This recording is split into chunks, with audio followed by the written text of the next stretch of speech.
Hey Walking Dead fans, welcome back to the channel. You know, there's 3 characters that Andrew Lincoln credits as providing inspiration for his performance as Rick Grimes. Once you know them, they seem super obvious, like Gary Cooper from the film High Noon. In that movie, Marshal Will Kane is bound by duty, loyal to his wife, and his own moral code. He risks his life to fight the good fight, and he even has to do it alone. Then there's The Road. You know, that was a book before it was a movie, but Viggo Mortensen, great actor, you know, was in that movie. It was so similar. And Andrew Lincoln also said he gained a little bit of inspiration from Walter White, the lead in Breaking Bad, which was also on AMC Network. And that gun of Rick's, his signature weapon, the Colt Python 357 Magnum, he uses 357 bullets or 38 special ammo and is accurate up to 70 yards. I mean, a pistol is a hard gun to shoot. If you guys have ever shot any guns or handled any guns, a rifle to me is fairly easy to shoot and pretty accurate. I can, 300 yards plus or whatever. A shotgun, pretty easy because it splatters out, the bullets spread out, so that's not as hard either. The kick sometimes on some of them can get you. But a handheld pistol, it's a lot harder to hit a target than you might think, especially if you've never done it before or you're out of practice. Now, the way Rick holds his gun a lot of times is definitely not the usual way you would hold a gun. And I think there's been a lot of backlash from gun people about not just Rick and the way he holds his gun and stuff, but really just the weaponry throughout The Walking Dead. You know, the writers and the show, they don't sit down and go, we need to be as accurate as possible about all these details. They don't. And they don't really give a shit really that much about it. But on the show, Rick uses the Colt Python pretty much exclusively. In the comic, he went around a few different weapons. But the stainless Colt Python 357 Magnum is Rick's choice weapon. Pretty badass gun. And guess what? Rick left the show, blew up from a bridge explosion pretty much, but his gun was left behind, and Judith, little ass kicker, has it now. And, we could go into those details of how she's able to just shoot the gun really easily and stuff like that. Like I said, the realism, it's a zombie fantasy show, so little girls using big Colt Python 357 Magnums and shooting them like it's nothing, like it's a water gun. I mean, come on, it's a zombie fantasy show. But man, Andrew Lincoln, you got to admit, is playing a really, really good Rick Grimes. There were other options as far as actors. Frank Darabont cast a few different people, but Andrew Lincoln got it, and I think he's been pretty amazing. Of course, Andrew Lincoln was born Andrew James Clutterbuck. He's actually British, born in London, England. Of course, he does the southern dialect on The Walking Dead. He has an older brother named Richard. His father is a civil engineer and his mother worked as a nurse. He said he changed his stage name to Lincoln while attending college because he thought the last name Clutterbuck sounded like a poor character in a Charles Dickens novel. And I talked about in the last video about the Governor, some awards that David Morrissey won for that character. And I've talked in the past videos about Andrew Lincoln not really winning any awards for his outstanding many performances. But he has won the 2014 People's Choice Award for Favorite TV Anti-Hero, and he did win a TV Guide Award for Favorite Actor. In 2004, Andrew Lincoln was nominated for the BAFTA Award for directing 2 episodes of the television show Teachers. In 2006, Andrew was married to Gail Anderson. Together they have 2 children, Matilda and Arthur. And John Bernthal, who played Shane in The Walking Dead, is actually one of Andrew Lincoln's closest friends in real life. They auditioned for the pilot together and were the first regulars cast for the show. And Andrew Lincoln has said that if an actual zombie apocalypse ever happened, cappuccino would be one of the biggest things that he would miss. Rick Grimes has been motivated from day one of the zombie apocalypse.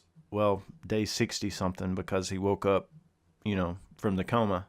But to fight and persevere because of his family, because of Carl mainly, and Carl ended up dying. So really, if Rick hadn't left in season 9 and kept going, what would it have been for?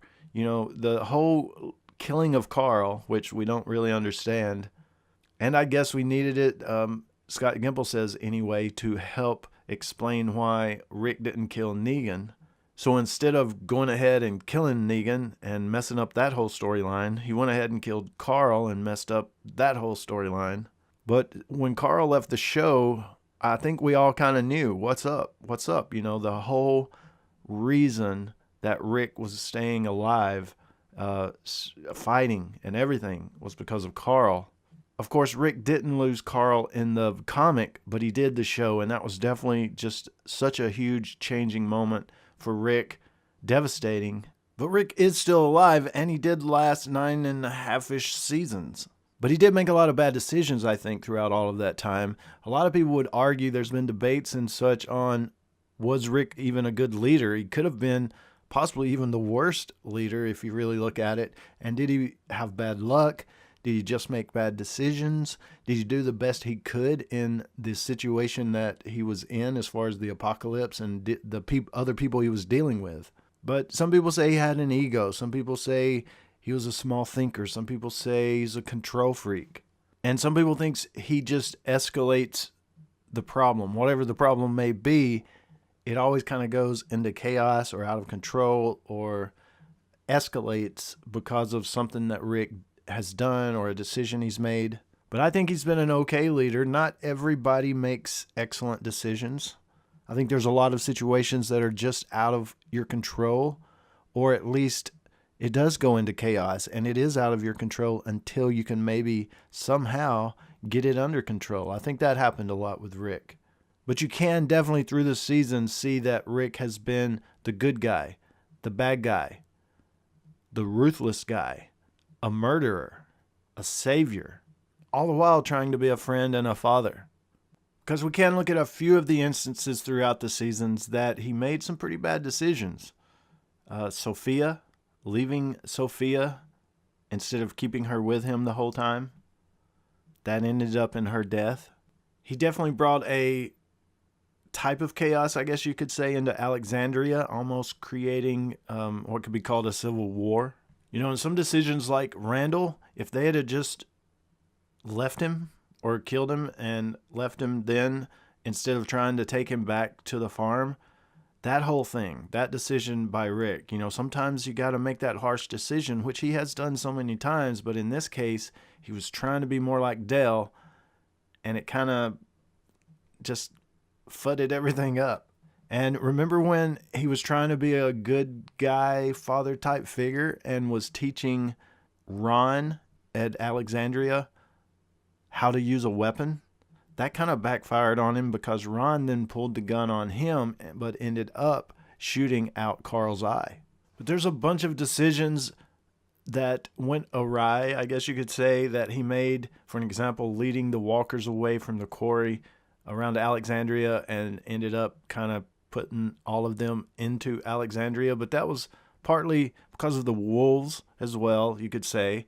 The truck slamming in and the horn going off, attracting the walkers. And you could blame some of that on Morgan being his, I don't want to kill anybody kind of way. So there's a lot of other aspects, and it's kind of like there's this thing out there in the world called The Secret, and it's all about like good vibes. You put out positive vibes and you attract positive vibes type thing. And I think it's kind of like that, Rick's journey. You know, as much as you want to put out positive vibes, there's just other people, other things, groups like the Wolves and people like Morgan that's acting weird, don't want to kill nobody, and things like that. All of this other stuff is going on at the same time you're living in the world as well. And sometimes you can do as much as you can to be positive and put out that type of vibe, but the world around you is just bombarding everything as well. And chaos happens, and that's just part of it. But overall, I still think Rick is one of the best characters ever created as far as fiction goes, as far as the story goes, as far as how his journey went. Video, it won't be for everybody. It's kind of a Star Wars / The Walking Dead related type talk. So, you know, a lot of you guys won't even be familiar with what I may be talking about, but some of you will, and here it is. All right, so back in January of 2019, I did a video called The Walking Dead, or TWD, Fall of Atlanta, a soldier story, and called Tank Walker. So the tank walker, back in season 1, Rick climbed up into the tank. The walker that was in there, that was played by an actor, Sam Witwer. And Sam is a pretty popular dude across different genres and different things that he's been in, but especially the Star Wars animated stuff. And I haven't seen all of the animated series and stuff myself, so I'm not caught up completely, but so many of you guys are and love that stuff. And when I posted this video, so many comments, just hundreds and hundreds of comments. I didn't know that Starkiller was the tank zombie and stuff like that. So that's pretty cool. It's pretty cool that I learned stuff myself, got to get caught up on a few of those things as far as the animated series. Still not caught up completely, but you know, through the fans, through you guys commenting, a lot of you guys didn't know that was Sam Witwer that played the tank zombie. And I'll leave the link to this video in the description below if you want to check it out. It is one of my most viewed and shared videos. And it is a good idea. It was back when Frank Darabont was still at the helm. He had planned this episode that I talk about in that video. And pretty much all the rest of the comments said, man, that would have been badass to have had that happened. So this video, I want to let you know how Starkiller, or Tank Walker, in this case, better said, saved Rick Grimes and pretty much the entire initial Walking Dead characters, got them out of season 1, saved their lives. And so how did that happen? And did he plan it all along, that Tank Walker? Did Sam Witwer, as a soldier, so smart that he said, I'm going to plan this all along? I know he didn't, but it's a little thing that they put in the show because the CDC was not in the comics and stuff like that. So the tank scene and leading into what I'll talk about at the CDC was not in the comics like this. This is just a show thing. But in the show, you'll see how Starkiller saved Rick Grimes and everybody else. And Carol had a hand in it as well. Carol assisted the Tank Walker, Starkiller, to help save everybody. So let's see how it played out. If you remember in season 1, Rick had to get away from walkers. His horse came around a corner, a bunch of walkers came at him, and he eventually got overtaken and had to go up inside the tank. He crawled up in the bottom. He was about to actually shoot himself in the head, like, man, it's over.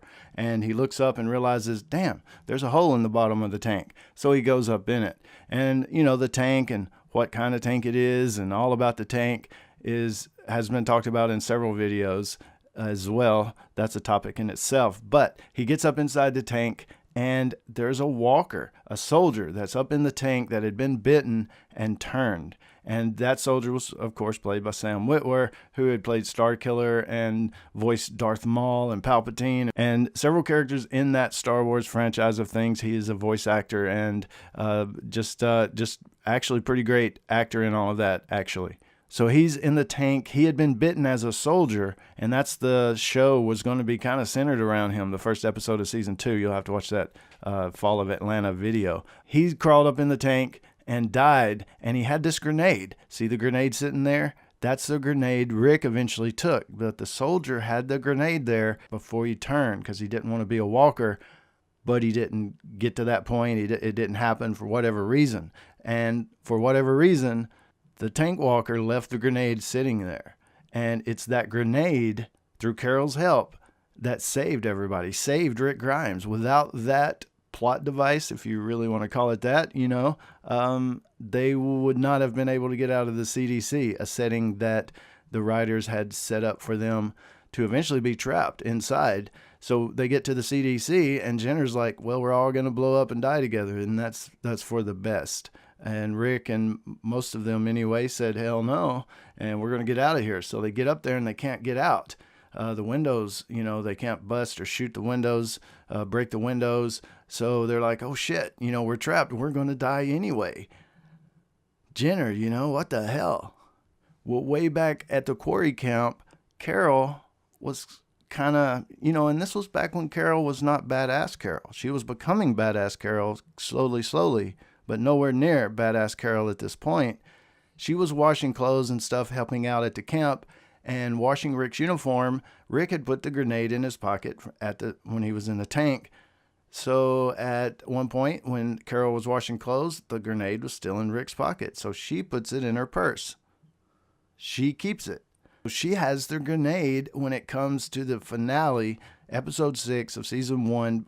They're in the CDC. They can't get out. They don't know how to get the windows busted up. And she says, "What about this?" She pulls out the grenade that comes all the way from the tank in episode 1.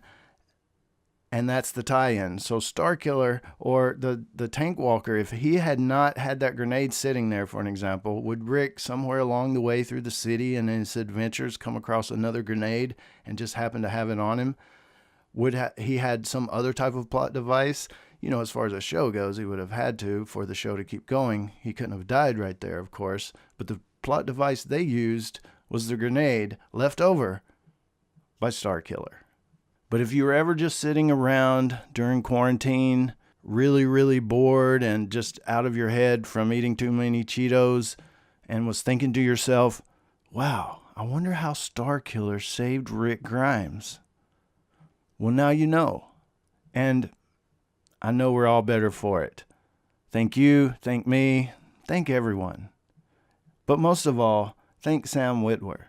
Disclaimer. This video was made a month or so into the quarantine from the global pandemic of 2020.